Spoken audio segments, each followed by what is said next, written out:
Because mistakes have been made in wars where you wipe out everybody and then you have a country that's, for 40 years can never rebuild.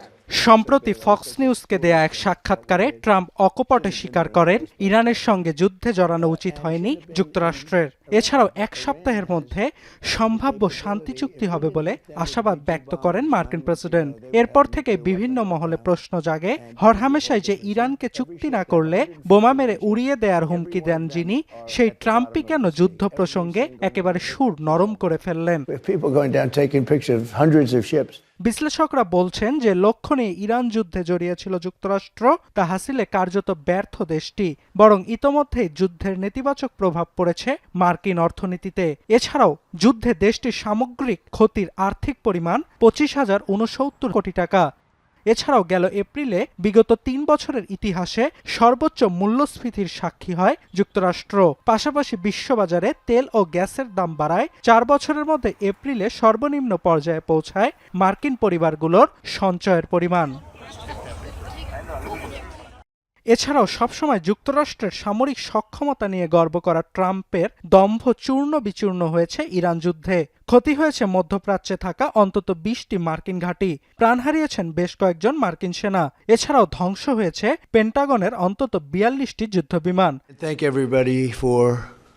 বিশ্লেষকরা আগে থেকেই দাবি করে আসছিল, ইরানের সঙ্গে স্থায়ী শান্তি চুক্তিতে সম্মত হওয়া ছাড়া বিকল্প কোনো পথ খোলা নেই ট্রাম্পের কাছে। কেননা নভেম্বরের মধ্যবর্তী নির্বাচন নিয়ে মার্কিন প্রেসিডেন্ট উদাসীনতার ভান দেখালেও ইরান যুদ্ধের প্রভাবে পেট্রোলের ক্রমবর্ধমান মূল্য এবং ভোক্তাদের ব্যয় বৃদ্ধির কারণে শোচনীয় পরাজয়ের শঙ্কায় রিপাবলিকান শিবির। এছাড়াও ট্রাম্প ভালো করেই জানেন ইরানের সঙ্গে ফের সংঘাতে জড়ালে পাল্টা আক্রমণ করবে দেশটি।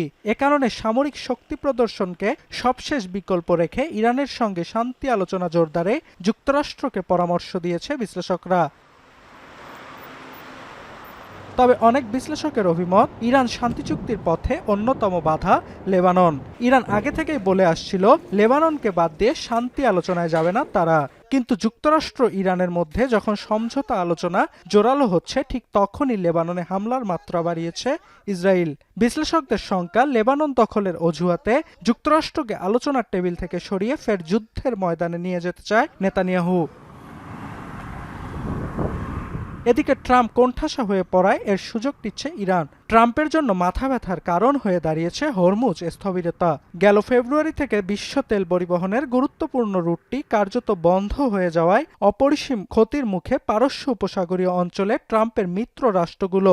এ কারণে তেহরানের পরমাণু সমৃদ্ধকরণ ইস্যুতে ট্রাম্পের আপত্তি পাশ কাটিয়ে হরমুজ পুনরায় সচলের বিনিময়ে যুক্তরাষ্ট্রের কাছে নিজেদের তেল শিল্পের ওপর নিষেধাজ্ঞা প্রত্যাহার ও জব্দকৃত ইরানি সম্পদ ছাড়ের দাবি করতে পারে ইসলামী প্রজাতন্ত্র।